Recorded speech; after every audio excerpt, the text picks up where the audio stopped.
Welcome everybody down to the paddock, and we're in the historics section for this bit of the paddock show. Nice and quiet at the moment, but we'll have a bit of a wander around and chat with some people. The historics demonstration, part of the British Historic Kart Club, always a great part of a Shennington Super Prix event. Really looking forward to the karts being out on circuit later today. In fact, it'll be the first bit of on-track action that you'll be seeing here on the Alpha live stream. They're also going through one of their concourses at the moment, so it's not just about driving the karts and demonstrating them out on circuit, but also about preparing them and presenting them in all their glory here today at Shennington. And details about the British Historic Kart Racing Club on the websites as well.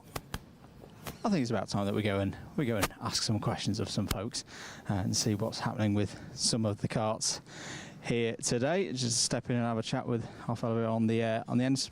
Morning, sir. What's your name? How are you from? Stuart Ridge. I'm from Ross-on-Wye. Tell us a little bit about the kart that you're working on here. Well, it's an Anderson 250 single Yamaha YZ engine. That's all I really know about it. It's 1980s-ish, and it's just one I use for fun. How did you first get involved in historic karting? Well, I did speed hill climbing for 40 years. That got stupid money, so I decided to come into a cheaper sort of sport, and that's how I really got involved with Paul Gunter with the Dinos and that lot. He lives locally, so I went to see him and he put me in touch. I've got this kart and another kart down there. What's the circuit like to drive in the older machinery? It's nice compared to some of the tighter circuits we do. This is nice and open, long straights, and yeah, it's a bit of fun. Did you run yesterday afternoon? No, I'm a dry weather driver. Unfortunately, I don't mind the wet, but if I get wet today, you go home tomorrow. Yeah. Absolutely. Well, best of luck. Hope it all runs well out there, and we'll see you out there later on. Cheers. Thanks a lot. Very good. Very good to say. I love these Dino karts. They all almost look unworldly sometimes, out of a different planet at times, and they go like they're from a different planet as well. But let's head inside the tent, because that's where the main group of activity is today here in the historics paddock. But also what I love about this part of the show and part of the Super Prix is that the sheer range. We talked about this with Gary Preece yesterday in an interview that you'll no doubt see at some point during the show here today, of even the karts that we're seeing out on circuit for the modern day classes. They one day will become historic in their own right. So as the years go on, the range of karts that we see in terms of years, it's just getting wider and wider and wider and more varied as they go along. As I say, we've got plenty of bits of gear here all the way back from the early 1960s. Typically now karts that are in the Historic Kart Club are up to the late 90s. We've got some stuff off from the era of Jenson Button, for example, when he was racing these kind of machines in the late 90s. But let's have a further chat with some of the drivers here in the paddock and see how things are going today. I'm going to pick on this chap here. How are we doing? I'm fine, thank you. What's your name and where do you come from? Duncan Harland. I live in Norfolk these days. Are you planning to drive today out here? No, I was, but I built a kart up through the year, but I haven't been too well lately, so I can't drive. I used to drive years ago, in the 60s, 70s. What brought you to the Historic Kart Club? What was its appeal? Boredom. No, really, I always stayed in touch with various karting people, and this appeared every year, the historic things. I came along. I thought, this is good, this is interesting. I joined the club, and then spoke to the people running it, and they wanted content for the magazine, and I had lots of stories from back in my day, so I wrote stories and they were published in the magazine, So yeah, that's how I really got back into it. And I come up only once a year. I go to the odd historic meeting, but I always try and get here. What is it about Shennington that appeals as well as it be one of the biggest events of the year? Well, we used to race. There used to be this annual race, a 6-hour race. So I knew Shennington from back in the day, and it's a good place to have this sort of event because of the size of the place. Also, you've got the mix of the modern stuff, so people like me who don't really follow the modern stuff get to see it. And in terms of anyone wanted to look to get involved, what would your recommendations be for anyone To be getting? honest, I couldn't advise because I don't know all the ways in and out these days, and I don't even understand the classes because I've not really, sounds bad, but I've not had the interest in the new stuff. Because, again, I don't want to be controversial, but I think karting to a degree has lost a lot of its appeal from the simplicity that it used to be when it started. It's got to be more of a big business these days. So being an old established karter, I see things from a different point of view. I'm not putting today's racing down. That's fair enough. But no, have a good day today and looking forward to seeing the karts out on circuit for the historics. Lovely. Very good. Let's see who else we can have a discussion with. As I say, we were in here yesterday for preparing for the meeting. And look, pick on these gents here if they don't mind. Morning. How are we doing? Not bad, how are you? Very good, very good. Enjoying being here in the historics. Are you driving with the historics today? Absolutely not, mate, no. Not at all, not at all. Not Just at all. just down here for a bit of a peruse. Yeah, we're here with Jake Weston and KZ. Yeah. So that's why we're here. We've just got a couple of hours to kill, so we thought we'd have a look. What's your general making of the historics and having a look back at previous years? What do you make of it? Yeah, I think the display is brilliant. I think some of the engineering on the car, especially the full suspension thing, is just crazy. Yeah, so it's I think things have got a lot safer, which is definitely obviously a positive. I wouldn't fancy driving one myself, but no, I think the kit that they've got is brilliant. Yeah, it's a great display. I think they've put obviously a big effort into getting everything here. Very good. Well, have a good day, and we'll see Jake as well out on a circuit later on. Have a chat here with. Morning, how are we doing? What's your name? Where are you from? Peter Miles, I'm from Malvern, Worcestershire. Is this your cart next to us? My kart. It's a studio kart. It was made originally in 1960. It's unique because it's got suspension. I was going to say, we don't see many karts with suspension and coil spring suspension. There are very few with suspension, and this was in the early days of manufacturing karts, of course. They were originally made in '59. They tried this one out, and a couple of years later they banned them because they were too quick. How did you first come of the karts? How long have you been working on it? I bought it 16 years ago, and last night I was still finishing it off to bring it to this show. I bought it 16 years ago from Race Retro at Stoneleigh. It was literally a bag of bits on the back of a pickup truck. Got all the history of it there in the books, but won't bore you with all those at the moment. But the only information I had was what we see on there was a kart magazine in 1960, so I can date it to the magazine. But absolutely unique. There isn't another one in the world. How many hours would you say a year go into the upkeep? The upkeep, not much. I mean, I don't race it. There isn't a plan to race it. It's more of a demonstration, but I've put a lot of hours into it. I hate to think how many, and I daren't tell my wife. Well, very good. I would say it's an absolutely beautiful machine. Good colour as well, British Racing Green. Well, that was a nod to the fact that the people who built it originally had connection with Lotus.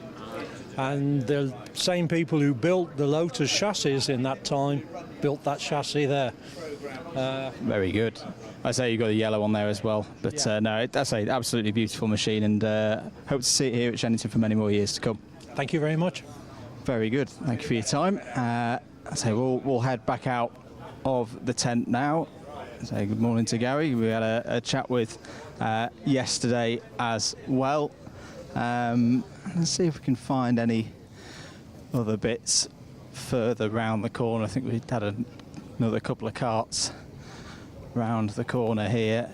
And what do you know? Right now, the carts aren't there. We'll do one more quick little look down into the paddock. I think we've got some more of the older generation back into the 60s and 70s machines down here being prepared. As I say, the carts were filming this in the morning, but the carts will be heading out on circuit later on this evening. So the beauty of some of these machines, we're having a quick look at one of the quite a few DAP carts here this weekend, of course made very famous in the 1970s by the late great Ayrton Senna, of course, amongst many others.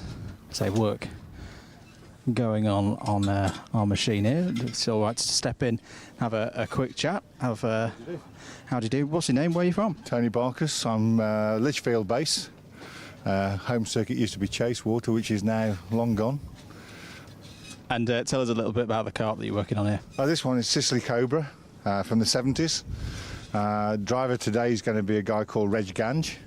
Don't know whether you know Reg Gange, do you? No, I don't know Reg personally. Well, very successful driver in his day. Yeah. He's wrong side of 50 now by a long way, but decides he wants to have a go in a Class 1. So we've provided him with one. How many hours do you reckon have gone into preparing the cart today? 20 for the cart. Yeah. And then the engine, from the basis to the fully tuned version, probably 16 hours. And everything running well? Did it run yesterday? No, it didn't run yesterday. We only turned up today. Right. I'm a fair weather person. So fairly foul weather yesterday here at Shenington. What is it about Shenington as well that makes this Shenington, one special? Particularly for Bob. This is Bob Haynes, by the way. This was synonymous in our era, really, from the 70s. Yeah. This, Rissington, Fullbeck, Wanwell. How many others, Bob? Rye House, Tilbury. It was all from our era, really, and there's not many of the originals left, you know, so it's nice to come along, really, to take part. What I quite like about this circuit, I've driven it myself, is that it's still got that feel as well. It's not been over-modernised like some circuits. It hasn't been over-modernised, and the thing is, if you not knocking any circuit, because circuits are great to have, but if you go with these to somewhere like PF, it's not really designed for these, it's designed more for the modern cart. Although these do go round it well, it's a bit long, I would say, for us, Bob, isn't it, really? The old circuit of PF is much better for these carts. You know, but it's, listen, we're grateful for any circuit, you know. I mean, have you been up to Lark Hall? I haven't made it up to Lark Hall for a while, but it's definitely on my list. Yeah, well, Lark Hall's, now they've improved it even more. Somebody's spending a lot of money. And like with most things, you know, without the investment, it disappears. I mean, there's talk about Cardiff. Landau closing, but I don't know whether it is or it isn't. But that's the new version of Landau. The old version from the 70s is further down the road, which was on the old airfield.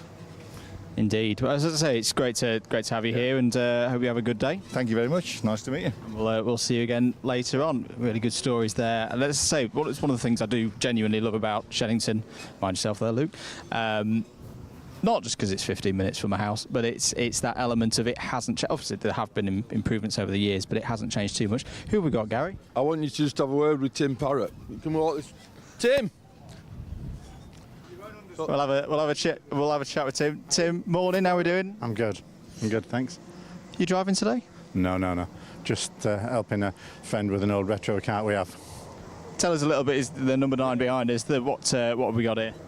So for the people that really know about it, it's a 1972 Tayfun. We think it's what they call a Brignoles chassis, made famous by a Belgian Francois Goldstein, who won, I think, 5 world championships when carts were carts, men were men, and sheep were frightened. They used Perilla motors and Comet motors. Sound of best one. Yeah, it's a cart that we put on a modern day slick, a Dunlop slick. There's a little intro class being done for them called Class 1B, which is being done by a chap called Nick Blower. But it's just us sad old gits going back to our youth, really. Dave Mellish, who's driving it today, he did the Junior World Championships with me back in 1979. So we go back quite a way. I went off to do a gearbox. He stayed in 100cc karting. But yeah, I just love looking at all the old karts, and some people do absolutely gorgeous restorations. I like to see a kart running, so mine aren't cosmetically beautiful, but they're mechanically sound. But yeah, I just love that old type of it. And then a lot of people here have got gearbox karts and that going back to the 60s. Yeah, but yeah, no, it's great. I just love it to bits. Did it run yesterday, or was it another one that we kept for the good weather today? No, absolutely ran like a baby, fine. No problems with it whatsoever. We've just had another old spec engine delivered for it today, so we're going to try that next weekend. But yeah, people think it's quite frightening because people think it's ever so cheap. But yeah, you can pick a kart up so cheap, but then you've literally got to strip it, completely restore it. And the engines now, because the modern day engine technology, you can't get the old parts for the old engines, so you end up putting a new part in, and it improves it, gives it more revs, more performance, and all of a sudden you're like, wow, we can do this even better. So yeah, I love it to bits. Yeah, it's great. Let's have a chat with I want to ask him a question. Ask him, has he had any reasonably good results at all? He doesn't he's quite shy about this, but ask him the question. What have your results been, Tim? How have you done in the past? 33 years ago, I did win a couple of championships. So the kart over there, the Kodak kart, I won the World Superkart Championships on that back in 1990. And the year before, I was world champion. So I was the first person to win it 2 years on the trot. But yeah, it's just a total world of difference. So that's what I started in 1973, 74, and that's what I finished in 1990. But yeah, we'll go over and have a look. And in terms of, so you're not driving today, how does it feel when you see such a beautiful machine as this still out there on circuit running today? If I could fit in it, I would probably have a drive. But yeah, as with everything else, 30 odd years ago, yeah, I mean, you're looking at 168 mile an hour there around Thruxton. We used to race Silverstone, Thruxton. The World Championship was Assen in Holland, then Silverstone, and then finished at Le Mans. Yeah, absolutely the best years of my life, but just the commitment and everything. And as you can see, you had to go out and sell yourself. So, it was that bit was as hard. People say, and a lot of Formula One drivers say, getting there is the easy bit. Staying there is like, oh, that is a hard bit. But yeah, I had the best years of my life in this. But my dad had driven gearbox karts before me back in the 60s, and he got me into the hundreds, and then we moved into the gearbox around about 1980s, and then gradually worked your way up. But yeah, I had a fantastic time, and it's crazy because we were just talking with one of the other chaps this morning. So a second-hand kart back in 1984, complete kart and engine, very similar to what you see there, would have been £1,500. Now the modern day version of the engine alone is 15,000. And then you've got, I don't know, what's the chassis now? Are they £3-4 grand now? So that in a modern day version is probably £20,000 worth of go-kart, as people call them. I hate that word. Again, what the 100cc we call karts, these we used to call superkarts. Then they became Formula E, and now modern day Formula E is those bloody awful electric things, ain't it? Indeed. Yeah. In terms of, say, the sponsors as well, how did you get them on board back in the day? Sore knees, grovelling, a lot of hard work, a lot of contacts. So I was lucky in that a friend of mine worked for Kodak, so that's how we made the initial introduction. Kelgate were the firm that had sponsored me 3 years before that, and they had been absolutely Well, we're here in the relative quiet, the shade from the wind and the rain here in the British. Welcome everybody down. We've been asking the questions to a couple of people. For anyone watching at home, ask him the question. What have your results been, Tim? How have you done in the past? 33 years ago, I did win a couple of championships. So the kart over there, the Kodak kart, I won the World Superkart Championships on that back in 1990. And the year before, I was world champion. So I was the first person to win it 2 years on the trot. But yeah, it's just a total world of difference. So that's what I started in 1973, 74, and that's what I finished in 1990. But yeah, we'll go over and have a look. And in terms of, so you're not driving today. How does it feel when you see such a beautiful machine as this still out there on circuit running today? If I could fit in it, I would probably have a drive. But yeah, as with everything else, 30 odd years ago, yeah, I mean, you're looking at 168 mile an hour there around Thruxton. We used to race Silverstone, Thruxton. The World Championship was Assen in Holland, then Silverstone, and then finished at Le Mans. Yeah, absolutely the best years of my life. But just the commitment and everything. And as you can see, you had to go out and sell yourself. So, it was that bit was as hard. People say, and a lot of Formula One drivers say, getting there is the easy bit. Staying there is like, oh, that is a hard bit. But yeah, I had the best years of my life in this. But my dad had driven gearbox karts before me back in the 60s, and he got me into the hundreds, and then we moved into the gearbox so around about 1980s, and then gradually worked your way up. But yeah, I had a fantastic time, and it's crazy because we were just talking with one of the other chaps this morning. So a second-hand kart back in 1984, complete kart and engine, very similar to what you see there, would have been £1,500. Now the modern day version of the engine alone is 15,000. And then you've got, I don't know, what's the chassis now? Are they £3-4 grand now? So that in a modern day version is probably £20,000 worth of go-kart, as people call them. I hate that word. Again, what the 100cc we call karts, these we used to call superkarts. Then they became Formula E, and now modern day Formula E is those bloody awful electric things, ain't it? Indeed. Yeah. In terms of, say, the sponsors, well, how did you get them on board back in the day? Sore knees, grovelling, a lot of hard work, a lot of contacts. So I was lucky in that a friend of mine worked for Kodak, so that's how we made the initial introduction. Kelgate were the firm that had sponsored me 3 years before that, and they had been absolutely fantastic. They made brakes and accessories.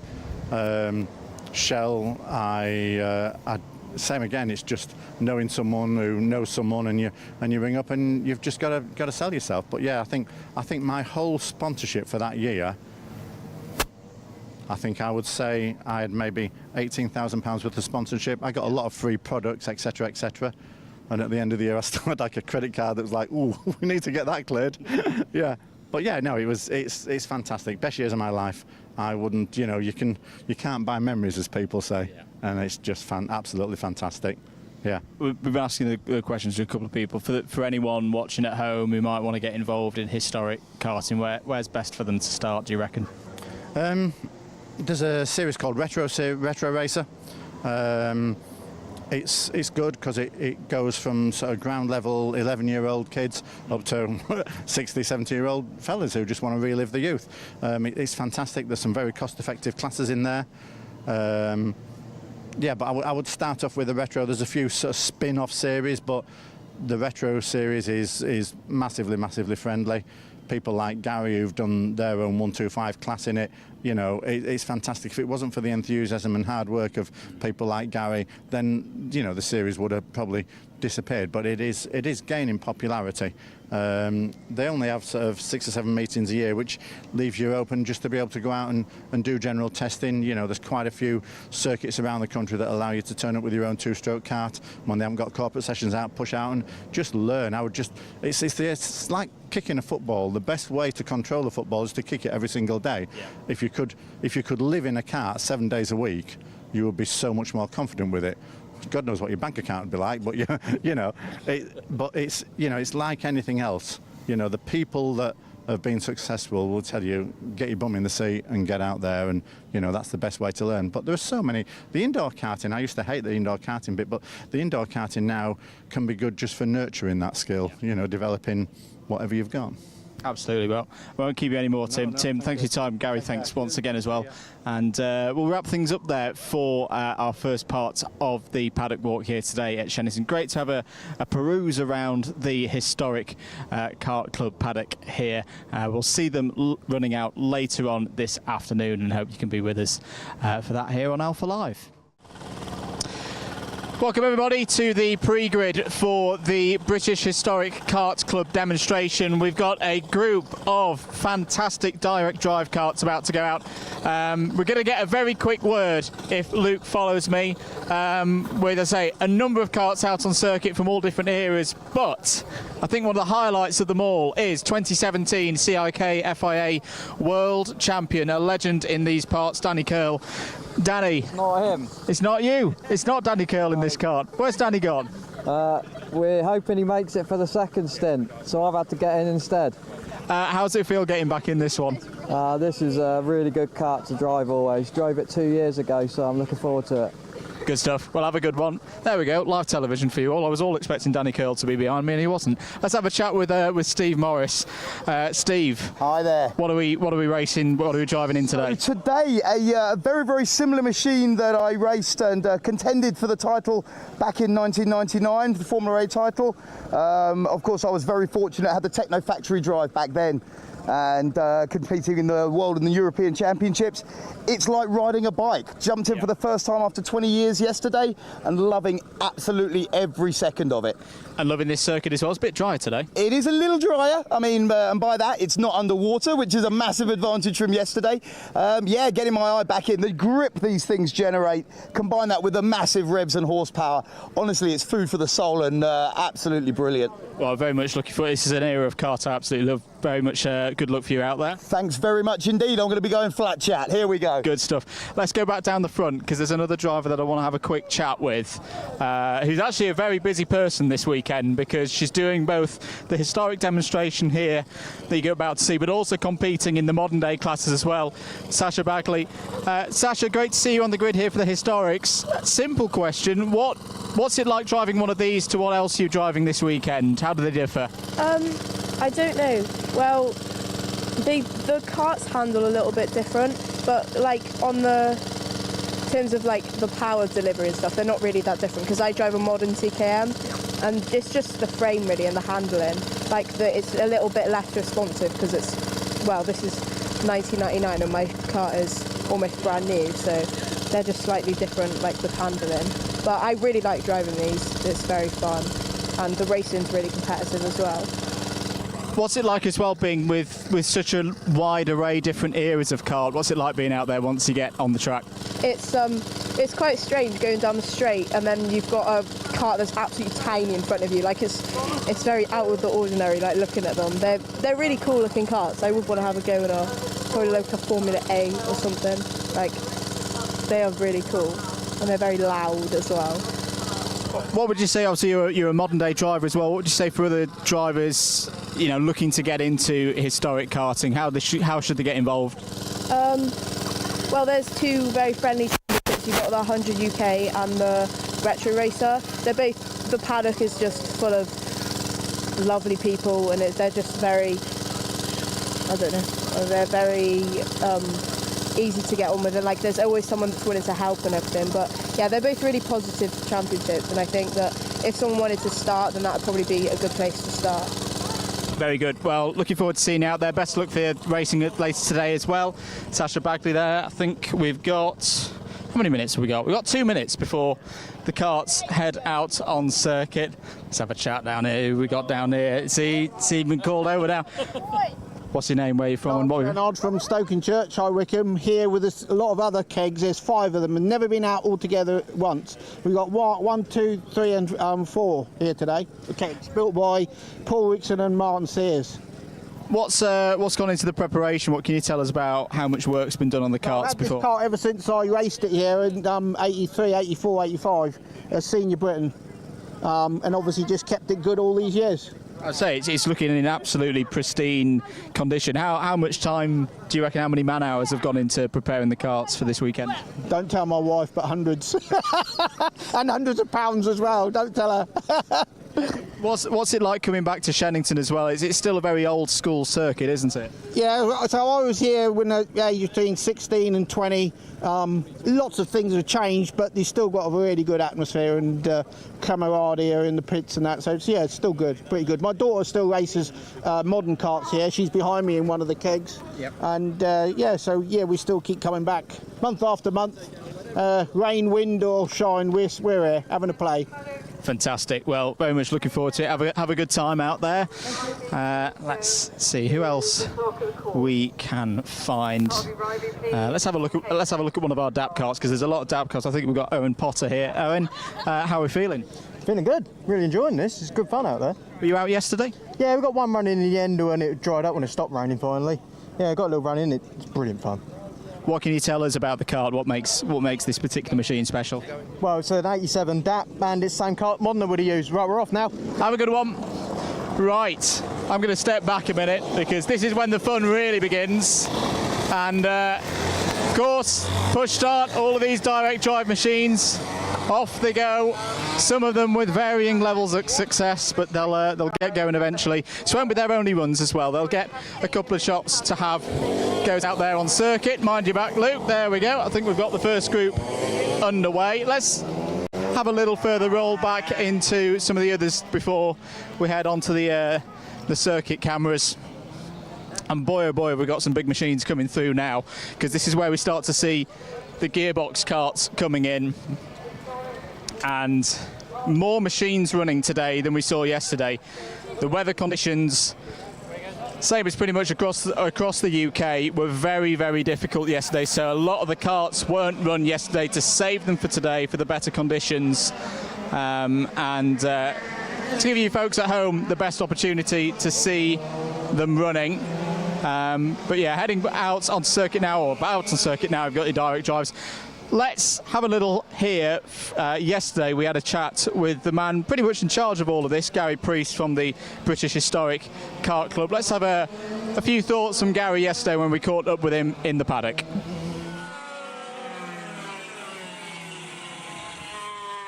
Well, we're here in the relative quiet, the shade from the wind and the rain here in the British Historic Kart Club tent with Gary Priest, who runs the show here for the Historics. Gary, good to see you again, another year of the Super Prix. The weather's not as good this year, but it's looking quite bright outside, and let's hope it stays like this. But wet or rain, wet or dry, we're here. We're going to enjoy it. For those who were watching for the first time, how did the Historic Kart Club get going originally? So originally around about 2004, a group of people got together, they went to a track, there was an handful of karts, and they wanted to have some good times of remembering the youth, really. And it kind of just went from there. They formed a committee, we joined the MS UK, and we started hosting events, and it just grew and grew and grew. Currently, there's probably 190 members in the club. We do, obviously, the revival here. We go to a lot of other events outside of the karting circuit side of things. We do a lot of events at Stoneleigh Park, retro events, and stuff outside of the karting bubble, really, to try and keep historic karts alive and make sure that people get to see where it started. And as I say, karting's always been a bit of a niche sport, but the responses that you get from the general public, they're always bowled over by the amount of preparation that the members of the club put into the karts, aren't they? Yeah, I mean, absolutely. I mean, you've been around the pits here today. There's a lot of big awnings. The karting world's changed quite a little bit from the days of this. A lot of this was like, you know, people didn't have big fancy awnings. They just rocked up in the van and lifted the cart out of the back and enjoyed it. Set of tyres all year. Some of these guys with these really early karts, you know, like the one down here, number 77, they'd do a set of tyres all year. And everyone had the same. They were having good racing, good fun times. Let's have a little bit of a walk around, if that's all right, Gary, of what we've got on display here this weekend. What we've got different classes of karts. We've got Class 4 karts, which are gearboxes karts, like the modern KZs, but obviously much earlier. Started off with bike engines, YZ engine there, and then we've got the 100cc karts, like this one here. As we know, many people started off, you know, the motorsport careers.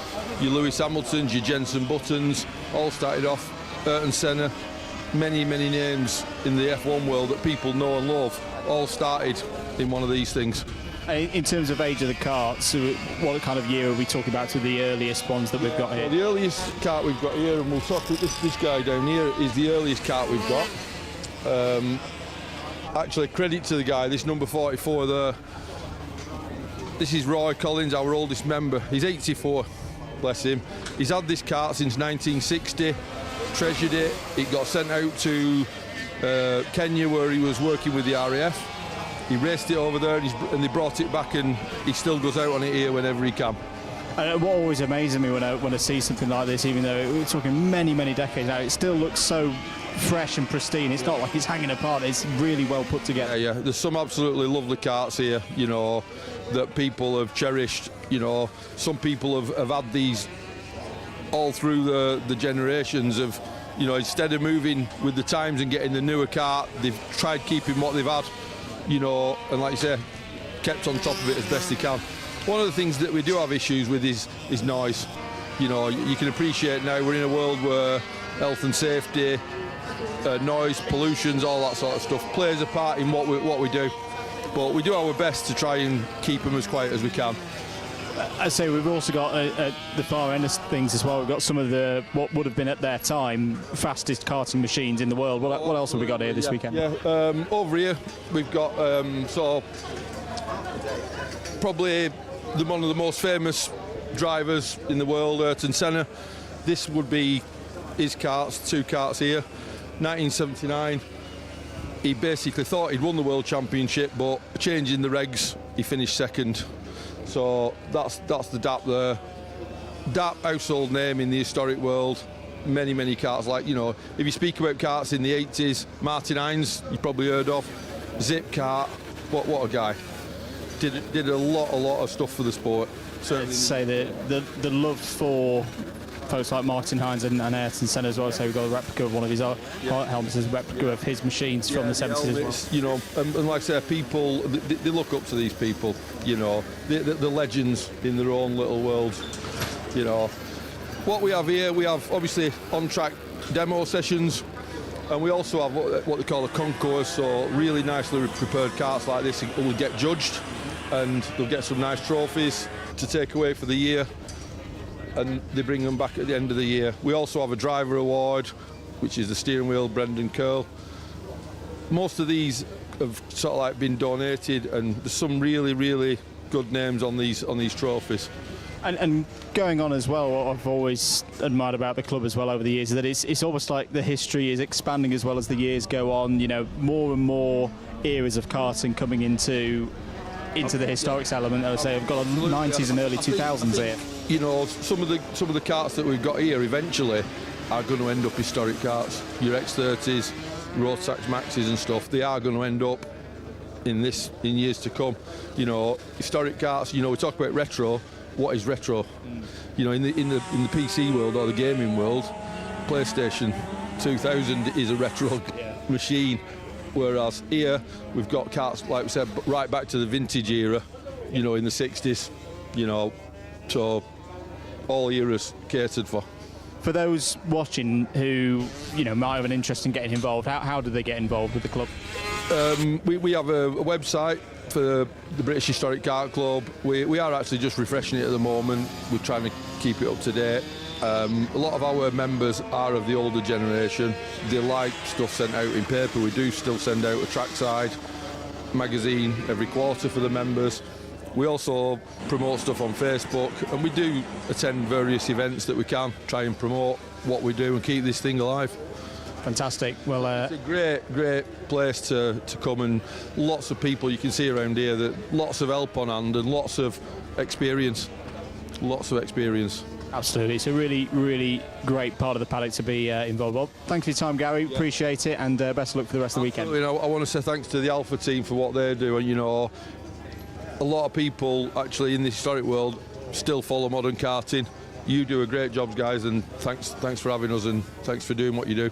Not a problem, anytime. Brilliant, thank you.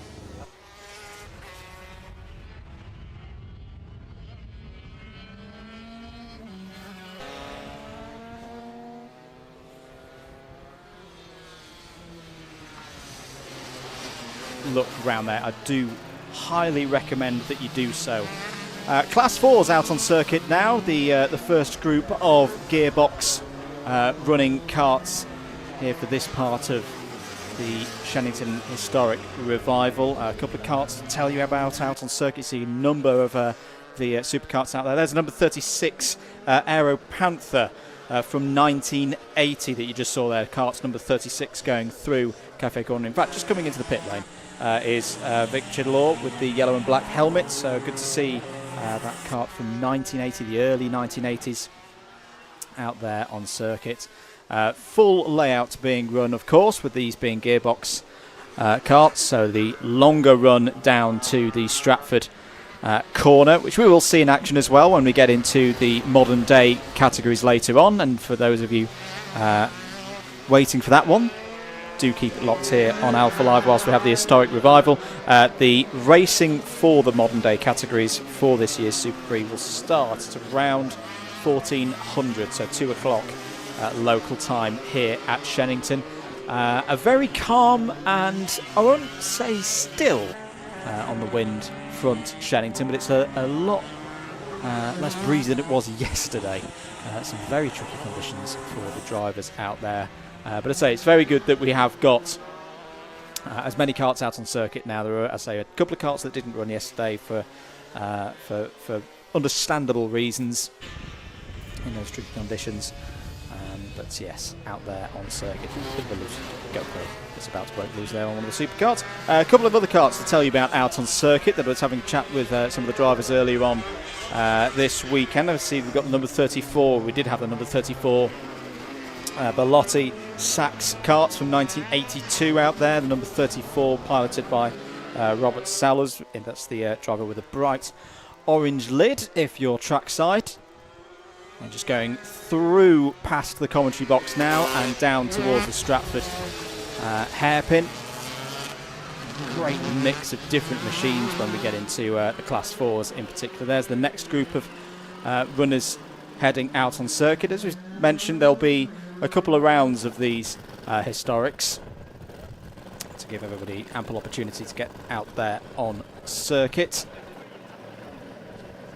Wonderful atmosphere here at Shannington for the 2023 Shannington Super Prix and the Shannington Historic Revival. And for more information on the British Historic Karts Club, do head online. Plenty more events heading up across the course of the year as our first group of Gearbox Class 4s come in. I say forthcoming events for the club. Rissington in less than a couple of weeks' time. They'll be having a test day and a race retro race day on the 23rd of July, not too far from here in Gloucestershire. Clay Pigeon pays host to another one of the events this year at the start of August, the weekend of the 5th and the 6th of August down in Dorset. Back to Rissington at the start of September for another weekend here in the British Historic Karts Club. Sewell, there'll be a display and demonstration in mid-September. Fulbeck, all the classics, late October in Nottinghamshire. They'll also be on the stand at the Classic Car Show at the NEC in Birmingham in mid-November, and at Kartmania as well to end the year at Silverstone. So it's always a highlight of my visits to Kartmania over the years. As the next group of karts head out on circuit and going back into proper yesteryear now, a number of karts from the 1960s I can see heading out on circuit now. We'll try and identify as many of them as possible as they head round. Thank you for tuning in. If you're tuning in on the Alpha Live YouTube channel and across the plethora of Facebook pages that we're broadcasting from today as well, do get your comments in. Hello to Michael Burke, a regular viewer here on Alpha Live. Great to have you on board. Michael MG Motorsports as well says doesn't miss the old push start. I know what you mean. It's hard on the back, but there's some elements where you miss out on it a little bit. And Ninja Fish as well. And yeah, it would be good if there was a bit element of them that would be clashing this weekend, of course. The drivers did get a chance to run yesterday, and I know there have been some disruptions down at the Festival of Speed. So if you're joining us instead, you're very welcome here at Shennington. Hope you're having a good day.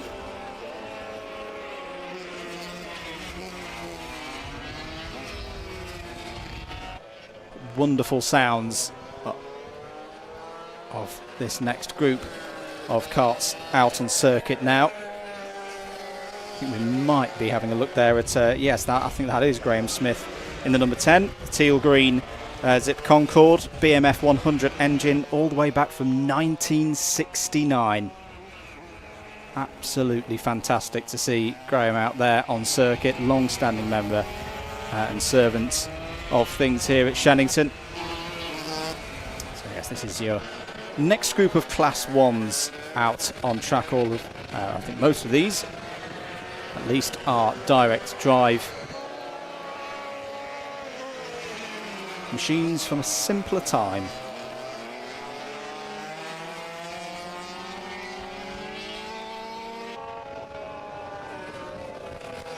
Very lightweight, very nimble machines in comparison to the karts that we'll see later on today. A little bit of rain coming in now, but I don't think it'll be another one of these showers that we've been having across the course of the day so far.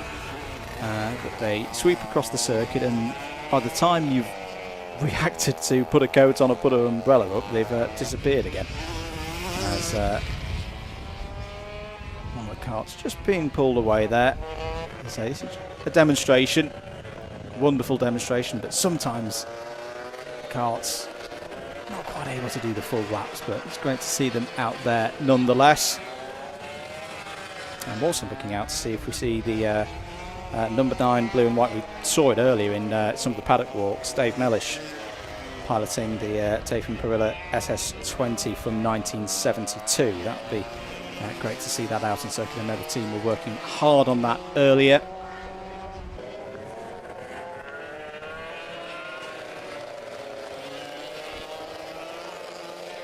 A couple of the drivers will be heading in now, because I say it is getting quite slippery out there. Having said this was going to be another one of those quick showers to throw itself through the circuit, it's looking like this one's a bit more of a persistent one, as say a few of our drivers decide to head back into the circuit. Another one of the DAPs heading in there. I think that might have been Robert Haynes in the DAP T80 from 1980. Circuit is one that's very quick to dry that we've seen so far here this weekend. Shennington Kart Racing Club on the former grounds of RAF Shennington. Quite a common thing in these parts of the world, very flat part of the world, many an airfield round this region, but slightly different one here, of course, at Shennington, that we're on the top of a crop of a hill. It means that sometimes get a little bit of inclement weather. The villages and small towns further down the hill beyond Edge Hill don't get. The kart's still sounding absolutely brilliant out there as they head round the circuit. Here you're watching live coverage of the British Historic Karts Club Shennington Revival, a demonstration for, at the moment, Class 1 direct drive karts all the way back to 1962, the earliest that we've got on our entry here this weekend,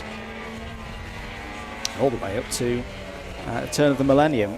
So we spoke to Steve Morris earlier. He's in his 1999 karts, the same kart that he took second place in the British Championships back in 1999.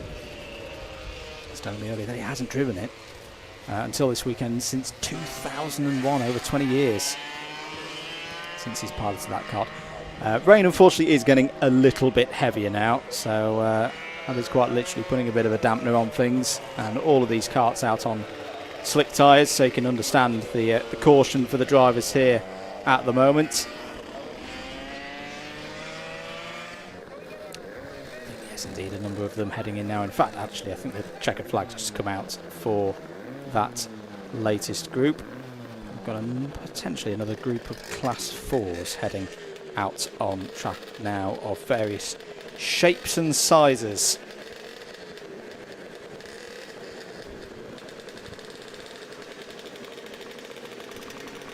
Similarly for these drivers, I don't think there's too many treaded tyres out there, so this might be a bit interesting for some of our pilots heading out on track. Last few adjustments being made. The Garfield machine there. What always takes me back is just the sheer array of different machines.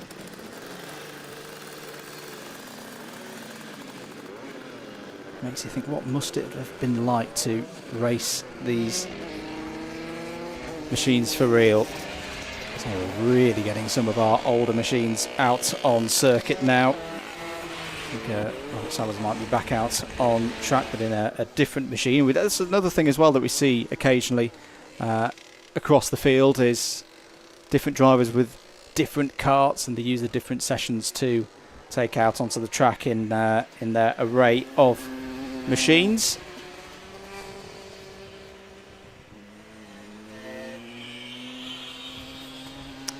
Keep your comments coming in. Michael Burke saying he should go with the DAPs. Always had a soft spot for them, having been a DAP driver in Australia.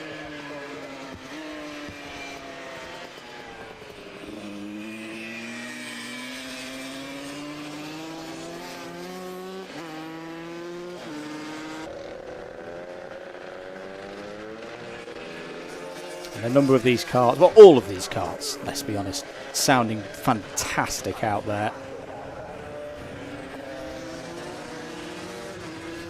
In some ways, even more so here in the slippery conditions now, because the revs rise as the rear tyres spin up.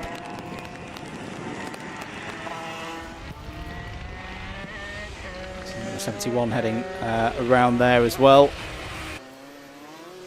Racing coming up, of course, here at Shennington for the Shennington Super Prix. Lots to be decided here today. Number of classes having their E-Plates competitions here this weekend to decide who the English champion is for 2023. Very much looking forward to that when we get round to it in about half an hour's time.